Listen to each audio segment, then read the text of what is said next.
पक्षी मिला। उसने नजदीक से देखा और पाया कि उसका चेहरा इंसानों जैसा है। वह व्यक्ति पक्षी को देखता था। जिज्ञासावश वह पक्षी को घर ले आया। उसकी पत्नी ने उसे देखा और उसे अद्भुत लगा। सावधानी से टोकरी में रखते हुए उन्होंने उसे गौर से देखा और पता चला कि उसके छोटे पंखों के साथ ही वह एक छोटे बच्चे की तरह लग रही थी। इस जोड़े का कई सालों से कोई बच्चा नहीं था, इसलिए उन्होंने सोचा कि यह भगवान का तोहफा है। महिला का मातृत्व उमड़ पड़ा और उसने इस अजीब चीज को गोद लेने का निर्णय लिया। उसने उसका नाम हियाने रखा। अगले दिन महिला एक गुड़िया लेकर आई। उसने उसके कपड़े सिले, उसको हियाने को पहनाया। उस व्यक्ति ने उसका एक घर बनाया। उन्होंने उसे एक आरामदायक घर में रखा। उसके उड़ने की चीज उसके पंख थे जो बहुत सुंदर थे, इसलिए महिला ने एक स्कार्फ बनाया छोटी टोपी में और उसके पंख को लपेट दिया ताकि उसे बाहर ले जा सके बिना किसी चिंता के खुली हवा में। उस छोटी चीज ने इस पर ध्यान दिया। एक महिला पर जो उसे कवर लगा रही थी, उसने उसको धक्का दिया। वे इसका मतलब नहीं समझ पाए। जल्दी ही हियाने बड़ी हो गई। वह चूजों के साथ रहना चाहती थी। जब वो टोकरी में थी तो वह अपने पंख हिलाती रहती। चलने से पहले उसे उड़ने की कोशिश की। रात में खिड़की में हंस को उड़ता देखकर उसे तुरंत आकाश में उड़ने की इच्छा हुई। पर अपने माता पिता को देखकर उसने यह विचार त्याग दिया। वह सरकती हुई अपने बिस्तर पर गई और सो गई। एक दिन हियाने चूजों के साथ बैठी थी और एक आवाज निकल रही थी। महिला उत्साहित हुई कि बच्चा आखिर बोलने लगा है, लेकिन इससे कोई मतलब नहीं था। उसने इसे कैसे सिखाया? हियाने केवल जानवरों से आवाज निकालती थी। Popcorn, corn, popcorn, popcorn. जैसे जैसे समय बीतता गया हियाने और ज्यादा नटखट होती गई। रात के खाने के समय चाहे महिला कुछ भी दे, हियाने नीचे आने को मना कर देती। केवल जब उसे लगता कि जमीन पर कोई मकड़ी चल रही है तो वो उड़कर नीचे आ जाती। आखिर सामान्य खाने के बजाय हियाने को कीड़े मकोड़े पसंद थे।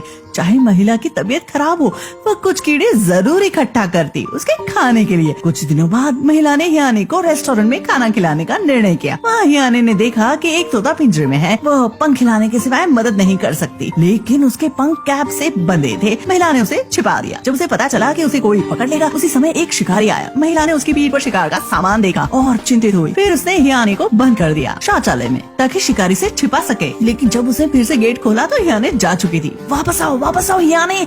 लड़की अपने पंख फड़फड़ाते हुए कोशिश करती हंस के साथ उड़ने की, लेकिन उसके पंख बहुत कोमल थे और वो जमीन पर गिर पड़ी। जबकि हियाने उड़ गई थी, वे बहुत चिंतित हुए। वे उसे खोजने के लिए निकल पड़े। हंस की दिशा का अंदाजा लगाते हुए उन्होंने एक ट्रेन पकड़ी और हियाने को ढूंढने दक्षिण की ओर निकल पड़े। लेकिन उन्हें पता नहीं था कि हियाने को दुर्घटनावश कमरे में एक लड़की मिली। लड़की ने उसके सिर को बाहर निकाला। उस छोटी चीज को देखने के लिए उसने हियाने के पंख छूने की कोशिश की। पहली नजर में वह इस पक्षी के प्रति आकर्षित हुई। सिंगल पेरेंट फैमिली में उसके पापा अक्सर बिजनेस ट्रिप पर रहते थे। वो बहुत अकेली थी, इसलिए उसे दोस्त की देखभाल उसी को करनी है। उसने पंखों और शाखाओं से कमरे में एक घोंसला बनाया। जब कमरे में वे दो ही थे, वे एक रोमांच करने लगे। वे एक पेड़ पर गए। हियाने अपने पंख हिलाने लगे और ऊंचाई तक उड़ने लगी। लड़की उसे केवल जमीन से देख ही सकती थी। अगले दिन लड़की ने हियाने के पेरेंट्स को देखा। ऐसा लगा जैसे वे पेड़ की ओर इशारा कर रहे हैं। लड़की ने उनको बताया कि हियाने पेड़ पर सो रही है, लेकिन एक आदमी वहाँ चढ़ा और देखा कि वह वहाँ नहीं है। लड़की को एक दोस्त मिल गई थी। उसको हियाने की चिंता हुई, इसलिए उसने उनके साथ मिलकर हियाने को ढूंढने का निर्णय लिया। उस समय हियाने उड़ रही थी। वह फिर हंसों के पास चली गई, लेकिन हंसों ने उस पर हमला कर दिया। हियाने चर्च की छत पर गिर गई। उसे आसपास के लोगों ने देखा। पुलिस और बचावकर्ता उस जगह पहुँचे। उन्होंने एक मचान बनाया। कप्तान ने हियाने को हौसला दिया और एक मजबूत बचावकर्ता जिसके घुंघराले थे बाल, वह उसे बचाने ऊपर पहुंचा। लेकिन उसे ऊंचाई से डर लगता था। जब वह वहां पहुंचा, हियाने उड़ गई थी। मदद! यह बात एक बड़ी खबर बन गई। यह अविश्वसनीय थी कि एक लड़की उड़ सकती है। उन्होंने सोचा कि उसे किसी बाज ने उठा लिया। उनकी चर्चा सुनकर आदमी ने जाना कि वह उसकी बेटी है। यह जानने के लिए कि हियाने किधर गई है, उन्होंने बचावकर्ता के पास जाने का निर्णय लिया। लेकिन उसे लगा यह उसकी गलती है, जिससे उनकी बेटी मारी गई। उसने खुद पर दोष लिया और नौकरी छोड़ दी। लेकिन पति पत्नी ने उन्हें बताया कि लड़की अभी भी जिंदा है, बस अब उड़ गई है। यह साबित करने के लिए कि लड़की मरी नहीं है, बचावकर्ता ने लोगों को साथ लिया और साथ मिलकर वे दक्षिण के जंगल में निकल गए हियाने को ढूंढने। वह छोटी पंखों वाली लड़की पक्षियों की भाषा जानती थी, इसलिए वह पक्षियों से बातचीत कर सकती थी। पक्षियों को आसमान में उड़ता देखकर उसने उनका पीछा करना शुरू कर दिया। आकाश में गोलियों की आवाज हुई, जिससे नीचे खड़े लोगों को आश्चर्य हुआ। उन्होंने अपनी उड़ने वाली लड़की के बारे में सोचा। फिर उन्होंने देखा एक नीला कपड़ा बहुत दूर से कुएं में गिर रहा है। यह वो कैप थी जो उस महिला ने अपनी बेटी के लिए बनाई थी। वे कुएं की ओर दौड़े, लेकिन कुएं का पैदा नहीं दिख रहा था। वे कुछ साफ नजर नहीं आ रहा था। लड़की खड़ी हुई और कुएं में चली गई। उसने कुएं में गोता लगाया, लेकिन उसे कुछ नहीं मिला। असल में हियाने पर गोली नहीं चली थी। वे एक होटल में चले गए रात को रुकने के लिए। लड़की एक लड़के से मिली जो पेट पर बैठा था। दो बच्चे जिनको प्यार की जरूरत थी। जल्दी एक दूसरे से दोस्त बन गए। सोते समय लड़के ने बिस्तर के नीचे एक आवाज सुनी। उसने सोचा कि यहाँ भूत है। दोनों ने जल्द से लाइट जलाई। लड़के ने गद्दा हटाया। आश्चर्य से लड़की ने वहाँ यानी को देखा।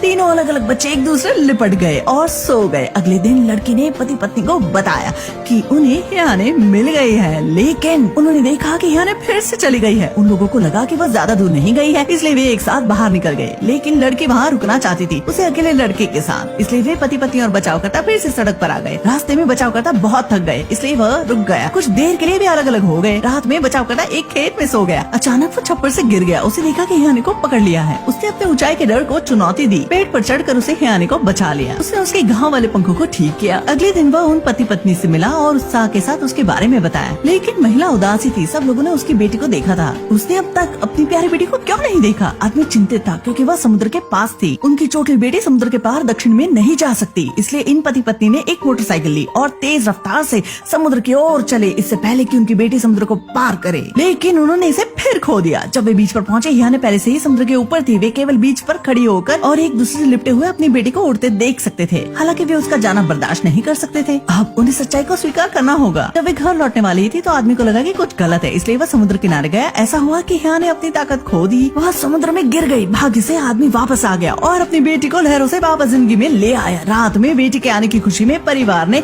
एक स्वादिष्ट कीड़ों का भोज दिया। इसके बाद हिया ने फिर भी आजादी के लिए झटपटाती रहती। वह खिड़की को मारती रहती। वे अपनी बेटी को इस तरह खुद को चोट पहुंचाते नहीं देख सकते थे। उन्होंने सोचा कि उन्हें इसे जाने देना चाहिए और उसे आजाद कर देना चाहिए। एक दिन एक शाम को उन्होंने अपनी बेटी को आजाद कर दिया। उस छोटी लड़की ने एक आदमी को चूमा। उसके बाद वह आसमान में उड़ी जो उसकी दुनिया थी। फिल्म का नाम है ईप, जो कि हॉलैंड की एक शानदार फिल्म है। यह विश्वास करना मुश्किल है कि हिया ने